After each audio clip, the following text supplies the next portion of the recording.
Welcome, travelers, to Adventures in Security. In this video, we explore currently used network authentication protocols and those no longer used and why.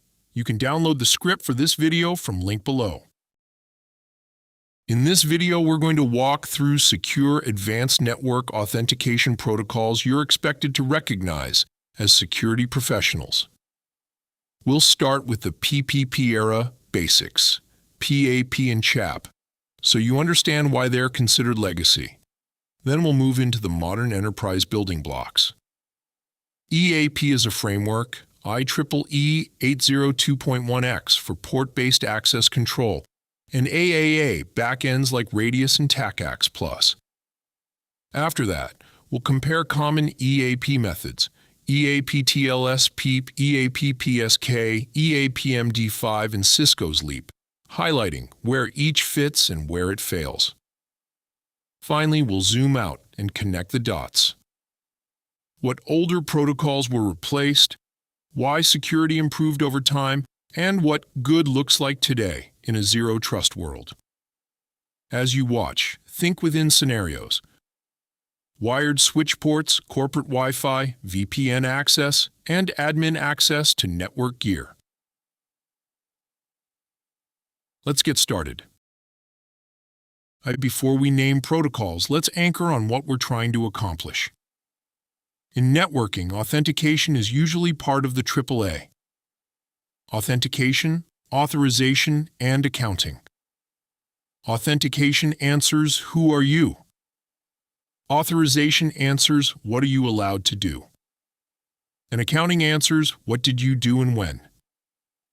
Enterprise network authentication lives at multiple layers.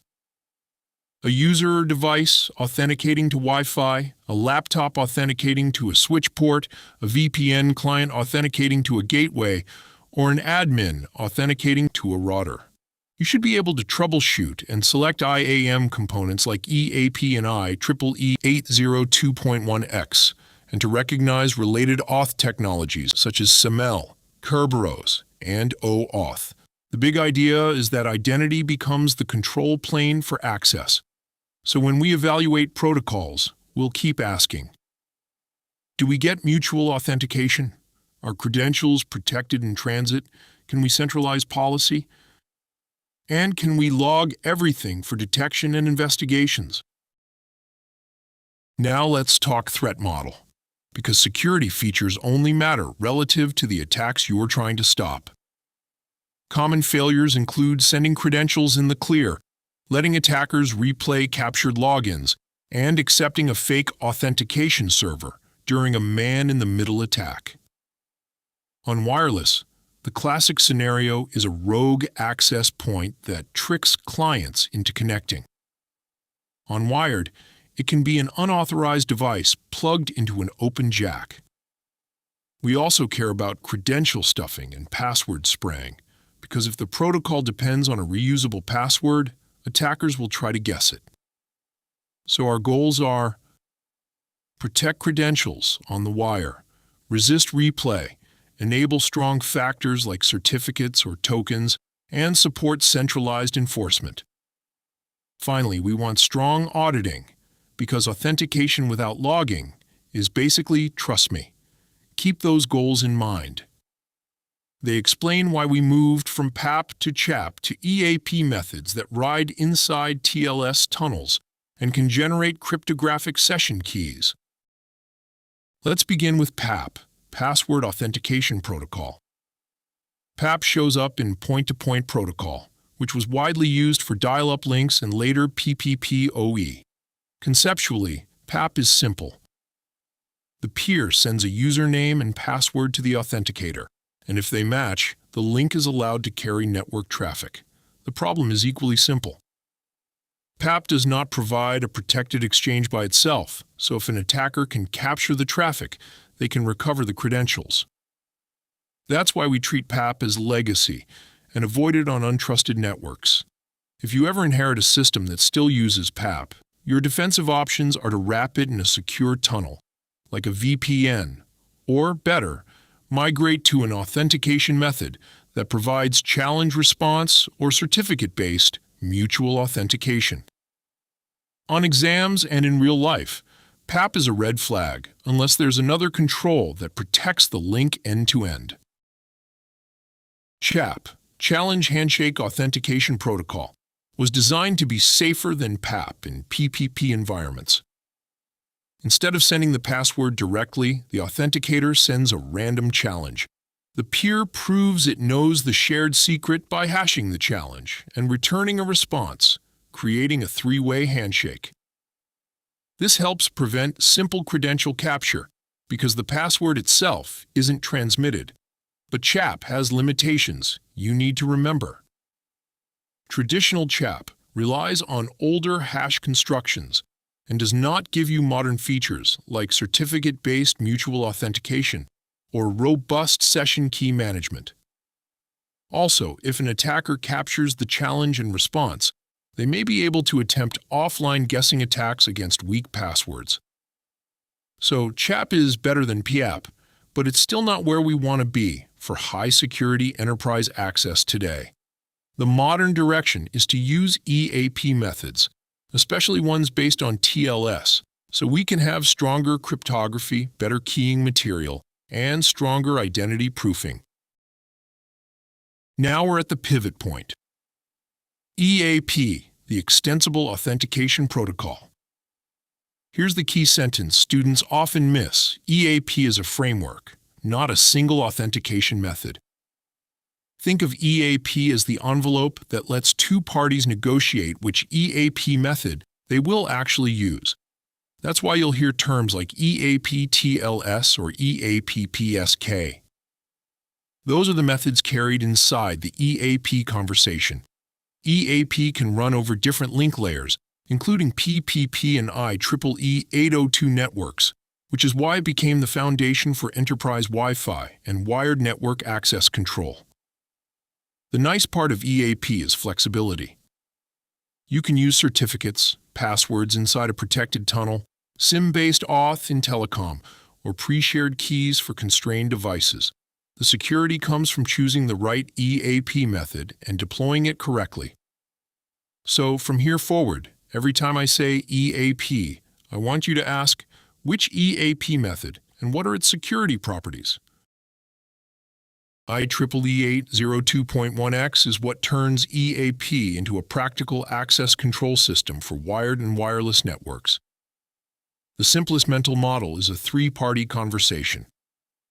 The supplicant is the client device, the authenticator is the switch or access point controlling the port, and the authentication server is typically a RADIUS server.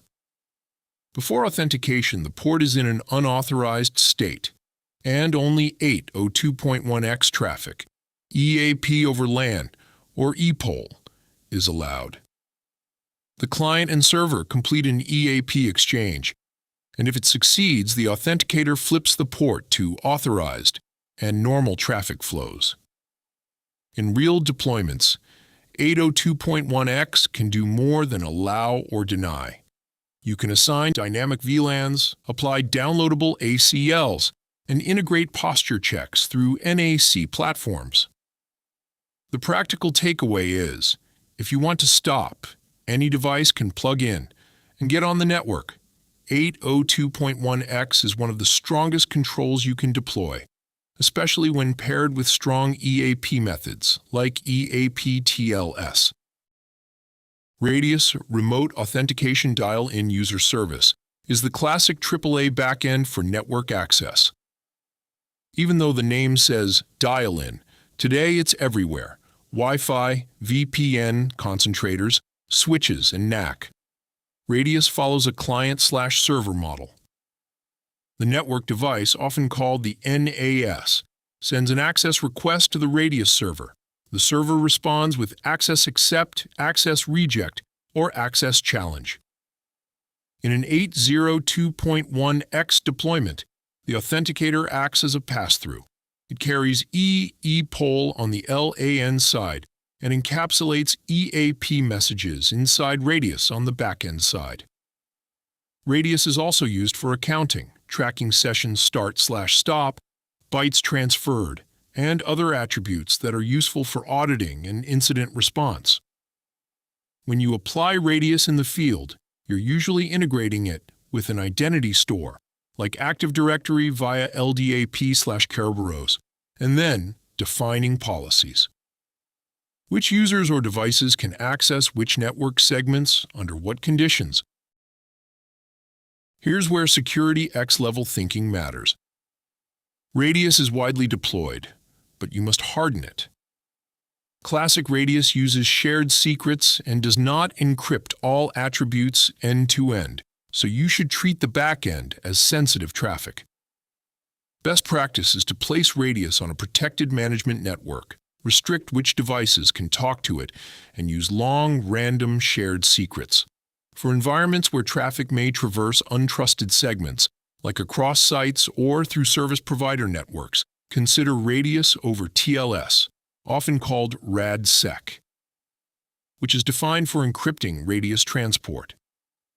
Operationally, also think reliability. Deploy redundant RADIUS servers, tune timeouts, and log both authentication and accounting events into your SIM. Finally, pay attention to certificate validation when you're using tunneled EAP methods. A perfectly configured RADIUS server won't save you if clients accept any certificate and can be tricked by an evil twin access point. Hardening is not optional. RADIUS is a security control only when the whole ecosystem is secure. TACACS Plus is the other major AAA protocol you'll see, especially for network device administration. The use case is different from RADIUS. TACACS Plus is most commonly used to authenticate admins to routers, switches, firewalls, and to authorize exactly which commands they're allowed to run. A practical advantage is that TACACS Plus separates authentication, authorization, and accounting, which maps nicely to privileged access workflows. It also uses TCP, and traditionally it protected more of the payload than classic RADIUS. The modern evolution is important. The IETF has standardized TACACS Plus and, more recently, defined TACACS Plus over TLS 1.3 to provide strong confidentiality and integrity for TACACS Plus traffic. In a real enterprise, the secure apply pattern is TACACS Plus for device admin with centralized policy, MFA integration, per-command authorization and full logging, and RADIUS for network access control like 802.1x. Use each tool for its strength and keep privileged admin paths especially locked down. Now let's compare the EAP methods on your list, because 802.1x plus EAP is only as strong as the method you pick. EAP TLS is the gold standard. It uses certificates on the server and the client for mutual authentication, and it's highly resistant to password attacks.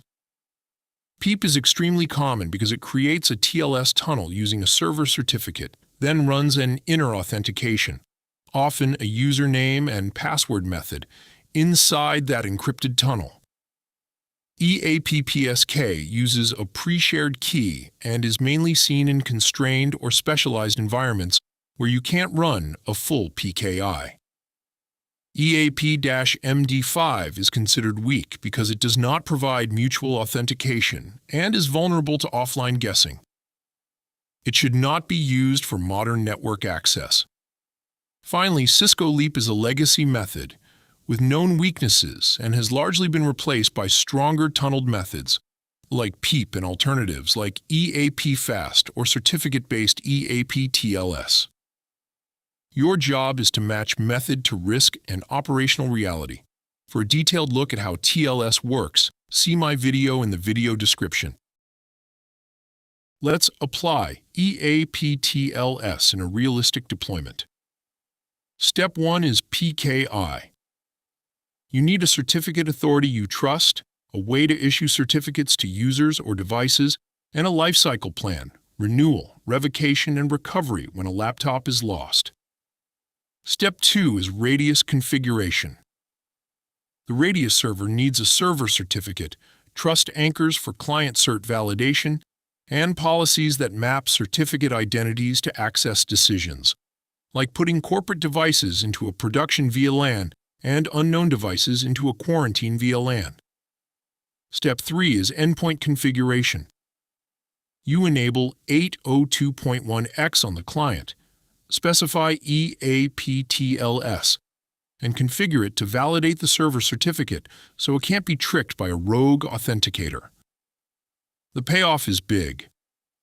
No reusable passwords flying around, strong mutual authentication, and cryptographic key material derived from the TLS handshake.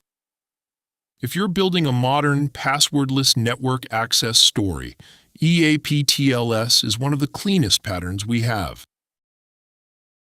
PEAP is popular because it reduces PKI complexity on the client side. In a typical PEAP deployment, only the server needs a certificate and the user authenticates inside the TLS tunnel, commonly with MS CHAP v2 in Microsoft environments. Security hinges on one non-negotiable control. Clients must validate the server certificate and the server name. If users click through certificate warnings, attackers can set up a rogue AP, capture inner credentials, and reuse them elsewhere. So the apply advice is: lock down trust anchors, disable, accept any certificate, and use strong inner authentication, plus MFA where possible. Now, EAP PSK. It uses a pre-shared key to authenticate and establish keys. It can be useful for IoT or specialized devices where certificates are hard, but the trade-off is key distribution and rotation. Every shared key is a secret you must protect, change, and retire. So, EAP PSK is a niche tool. PEAP is common but configuration sensitive, and EAP TLS is strongest when you can manage the certificates well. SecurityX also wants you to recognize adjacent authentication technologies that show up in real networks.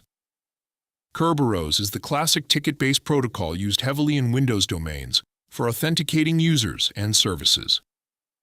LDAP is a directory protocol that many systems use for authentication via bind operations, and LDAPs or Start TLS are used to protect it. For cloud and web SSO, SAML handles federated assertions, and OAuth 2.0 plus OpenID Connect handle delegated authorization and modern authentication tokens.